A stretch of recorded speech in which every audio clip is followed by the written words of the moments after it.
Olá, bem-vinda a mais uma aula. Meu nome é Rose Jardim e nós vamos continuar os nossos estudos falando um pouquinho sobre a legislação educacional no que diz respeito à história e cultura afro-brasileira e indígena, né? Tenha aí um bom estudo e vamos refletir um pouquinho então sobre essa legislação. Vamos começar.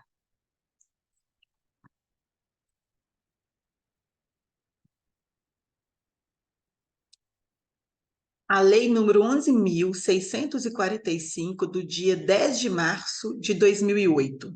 O que ela tem, né, aí a nos dizer?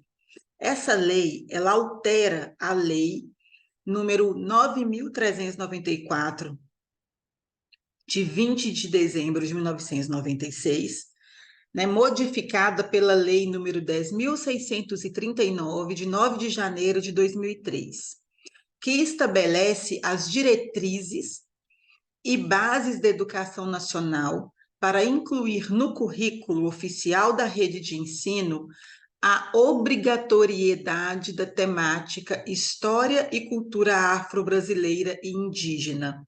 Então, né, até antes de 2008, não existia a obrigação dessa temática. Então, a partir do dia 10 de março de 2008, ela, né, vira uma temática é, pautada numa legislação e, dessa forma, né, automaticamente foi colocado no currículo para que fosse um tema também a ser estudado por todas as escolas, né, em todo o território nacional.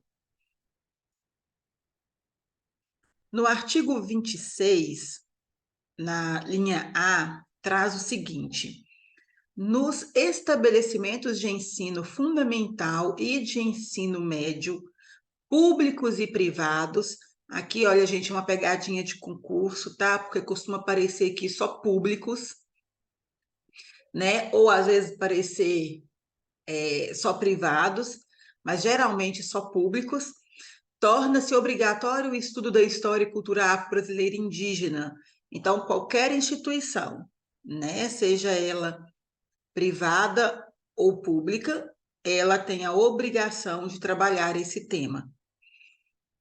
No parágrafo 1º, o conteúdo programático a que se refere este artigo incluirá diversos aspectos da história e da cultura que caracterizam a formação da população brasileira a partir desses dois grupos étnicos, tais como o estudo da história da África e dos africanos, a luta dos negros e dos povos indígenas no Brasil, a cultura negra e indígena brasileira e o negro e o índio na formação da sociedade nacional, resgatando as suas contribuições nas áreas social, econômica e política, pertinentes à história do Brasil. Então, né, é bom a gente se ater aqui o que, né, que essa legislação traz de obrigação, né, vamos dizer assim, de conteúdo a ser estudado, né? Então, vale a pena ir grifar, vale a pena fazer anotação, né? O estudo da história da África e dos africanos, a luta dos negros, né? E os povos indígenas no Brasil, cultura negra e indígena brasileira, o negro e o índio na formação da sociedade nacional. Então, isso daqui é muito importante da gente estar lembrando, né? Quando se trata dessa legislação. Continuando, no segundo parágrafo, os conteúdos referentes à história e cultura afro-brasileira e dos povos indígenas brasileiros serão ministrados no âmbito de todo o currículo escolar, em especial nas áreas de educação artística e de literatura e história brasileiras. Lembrando, né, que serão ministrados, olha, no âmbito de todo o currículo escolar. Então, não há exceção, né? para estar atento também ao que diz aqui o segundo parágrafo. Já no artigo 2º, coloca o seguinte, que esta lei, né, entra em vigor na data da sua publicação, que foi dia 10 de março de 2008, né, assinado pelo presidente, na época o presidente Lula, né? E aí a gente precisa entender que toda essa valorização, né? Toda esse cuidado, toda essa temática, ela vem de forma a estar realmente dando-se, né, o devido valor à formação da sociedade, às diferentes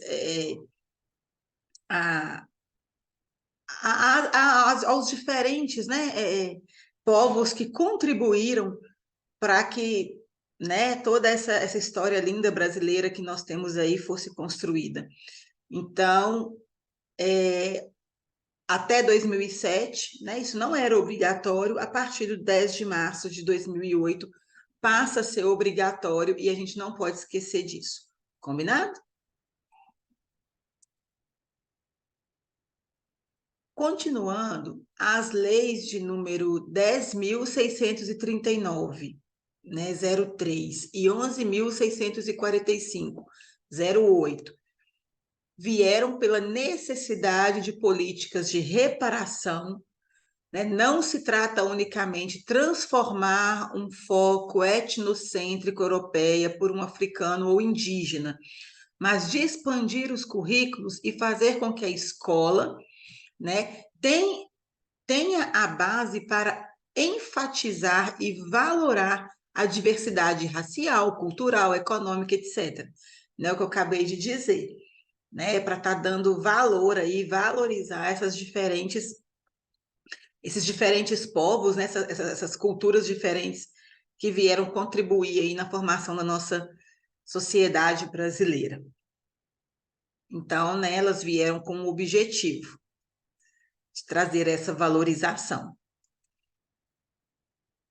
Nós vamos agora falar um pouquinho sobre o PNE, né, que é uma legislação educacional, que é o Plano Nacional de Educação. O Plano Nacional de Educação, ele traz 20 metas, né? Nós vamos ver aqui um pouquinho sobre cada uma delas. Nesse momento, né, nós vamos ver até a meta de número 10, para o vídeo não ficar muito longo, né, a aula não ficar muito extensa, não ficar cansativa. E depois o vídeo seguinte trará de 11, né, a meta de número 11 até o número 20. Então, vamos conhecer um pouquinho sobre o PNE, né? Que Plano Nacional de Educação é esse? O Plano Nacional de Educação, né, para o decênio de 2014 a 2024, instituído pela Lei nº 13.005, de 2014, definiu 10 diretrizes que devem guiar a educação brasileira neste período e estabeleceu 20 metas a serem cumpridas na vigência. Então, o que é o PNE? Né? É um plano onde ele traz 10 diretrizes, são diretrizes que é como se assegurassem aí, né, a educação brasileira. Ele tem um prazo de 10 anos, né, para revisões. Então, ele teve né, a sua redação aí num prazo de 10 anos, começando em 2014, vai até 2024. Espera-se que as 20 metas, né, sejam alcançadas durante essa década, esses 10 anos. E em 2024, né, o plano com certeza será revisado, né, e teremos, né, notícias aí do que realmente foi atingido ou o que não foi, e a partir de 2024, né, será que teremos alteração nesse plano, uma reorganização, né, para mais um tempo determinado? Então, por enquanto, em vigência, tá? São esses 10 anos aí de 2014 a 2024. Essa mesma lei reitera o princípio de cooperação federativa da política educacional, já presente na Constituição Federal e na Lei de Diretrizes e Bases da Educação Nacional, ao estabelecer que a União, os estados, o Distrito Federal e os municípios atuarão em regime de colaboração, visando ao alcance das metas e à implementação das estratégias objeto deste plano, e que caberá aos gestores federais, estaduais, municipais e do Distrito Federal a adoção das medidas governamentais necessárias ao alcance das metas previstas. Né? Numa outra videoaula, quando falava da Constituição, né, lá eu expliquei e falei um pouquinho sobre, né, essa união, né, esse alinhamento, né, entre a União, os estados, o Distrito Federal e os municípios, e a gente volta a falar sobre eles aqui nesse Plano Nacional, né, de Educação, com foco, né, em estar aí conseguindo alcançar as metas previstas. Então, continuando, nós temos aqui a primeira meta, que diz o seguinte, olha, meta 1, universalizar até 2016 a educação infantil na pré-escola para as crianças de 4 a 5 anos de idade e ampliar a oferta de educação infantil em creches de forma a de forma a atender, no mínimo, 50% das crianças de até 3 anos até o final da vigência deste PNE. Então, né, uma coisa aí já é certa, as crianças de 4 anos, elas já têm a obrigatoriedade de estar dentro da escola, matriculadas na escola de educação infantil, né? Então, essa aqui é a meta, né, com essa universalização aí até 2016. Meta 2, universalizar o ensino fundamental de 9 anos para toda a população de 6 a 14 anos e garantir que pelo menos 95% dos alunos concluam essa etapa na idade recomendada até o último ano de vigência deste Plano Nacional de Educação. Ou seja, quando a gente está aí vivenciando vários projetos, né, várias estratégias, né, organizados pelo Estado, organizado pelo município, né, para a gente ter aí essa idade, né, do ensino fundamental, fazendo o ensino fundamental, né, inserido no ensino fundamental e concluindo, também aí, né, para vencer essa meta colocada no Plano Nacional de Educação. Continuando, meta 3, universalizar até 2016 o atendimento escolar para toda a população de 15 a 17 anos e elevar até o final do período de vigência desse PNE a taxa líquida de matrículas no ensino médio para 85%. Né? Quando a gente pensa que né, no ensino médio, por exemplo, a gente tem aí o novo ensino médio, que há uma aula também gravada sobre isso, né? Que surge com um dos grandes objetivos é evitar a evasão, né, dos jovens quando eles entram no ensino médio. Então, a meta 3 aí, olha, visando nessas matrículas do ensino médio aí, pelo menos em 85%. Meta 4, universalizar para a população de 4 a 17 anos com deficiência, transtornos globais do desenvolvimento e altas habilidades ou superdotação, o acesso à educação básica e ao atendimento educacional especializado, preferencialmente na rede regular de ensino, com a garantia de sistema educacional inclusivo, de salas de recursos multifuncionais, classes, escolas ou serviços especializados, públicos ou conveniados. Né? Então, a meta 4, ela vem com foco direcionado, né, para alunos que possuem necessidades especiais. Meta 5, alfabetizar todas as crianças, no máximo até o final do terceiro ano do ensino fundamental.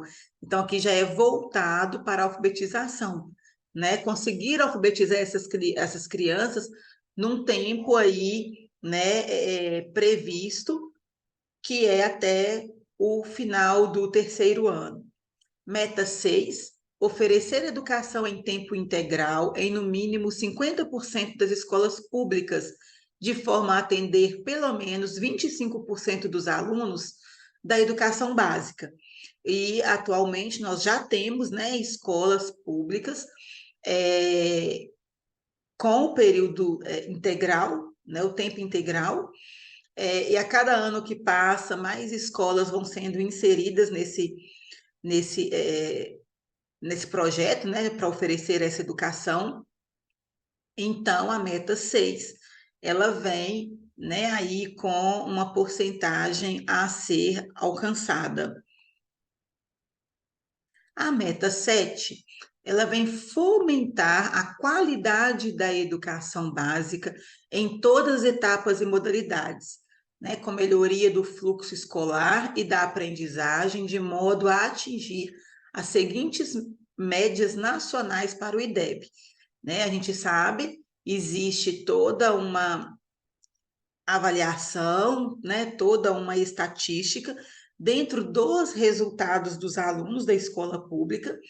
Então, a meta 7, ela vem aí pensando, né, na qualidade da educação, né, da educação básica, pensando na melhoria do fluxo escolar, da aprendizagem, para atingir as médias nacionais, né, que são colocadas para o IDEB. Lembrando, gente, que quando eu falo educação básica, né, eu falo educação infantil até o terceiro ano do ensino médio. E é claro que quando eu venho pensar aqui em resultados, né, na alfabetização concluída até o terceiro ano, eu estou aqui voltada para o ensino fundamental, né, até o terceiro ano do ensino médio. Continuando na meta 8, elevar a escolaridade média da população de 18 a 29 anos, de modo a alcançar, no mínimo, 12 anos de estudo no último ano de vigência desse plano, para as populações do campo, da região de menor escolaridade no país e dos 25% mais pobres, a igualar a escolaridade média entre negros e não negros declarados à Fundação Instituto Brasileiro de Geografia e Estatística, que é o IBGE. Né? Então, a meta 8, ela vem trazer para a gente uma visão, né, de igualdade aí de direitos, né? Então, levar a educação aonde ainda praticamente não tem, né? Onde a presença é mínima, pensando aí na classe social mais baixa. Então, é elevar, né, essa escolaridade aí entre as pessoas de 18 a 29 anos, né, para poder alcançar essas pessoas e poder melhorar aí a condição, né, de ter uma educação, a condição do ensino até o último ano dessa de vigência, né, do plano, o último ano de vigência até 2014, né? Continuando, meta 9, elevar a taxa de alfabetização da população com 15 anos ou mais para 93,5% até 2015. E até o final da vigência deste PNE, né, que é 2024, erradicar o analfabetismo absoluto e reduzir em 50% a taxa de analfabetismo funcional. Então, olha, pensando aqui na alfabetização, né, para as pessoas com mais de 15 anos. Então, tem uma meta também estabelecida com esse propósito. E a meta de número 10, oferecer no mínimo 25% das matrículas de educação de jovens e adultos nos ensinos fundamental e médio, na forma integrada à educação profissional. Né? Então, aqui já é pensando no, na matrícula do EJA, né? E, claro, esses 25% aí das matrículas voltados aí, né, para o público de jovens e adultos, pensando no ensino fundamental e ensino médio, e com o objetivo aí realmente também de integrar, né, esses alunos a uma educação profissional. Então, essa é a meta de número 10 do Plano Nacional de Educação. Nós vamos continuar falando dessas metas na próxima videoaula, né? Eu espero que a forma que eu esteja colocando para vocês seja uma forma mais tranquila. É muita leitura mesmo, não tem como não ser, né? Mas pelo menos dialogando, anotando e refletindo, a gente consiga fazer com que esse estudo seja um pouco mais leve. Então, obrigada até aqui e te aguardo na próxima videoaula.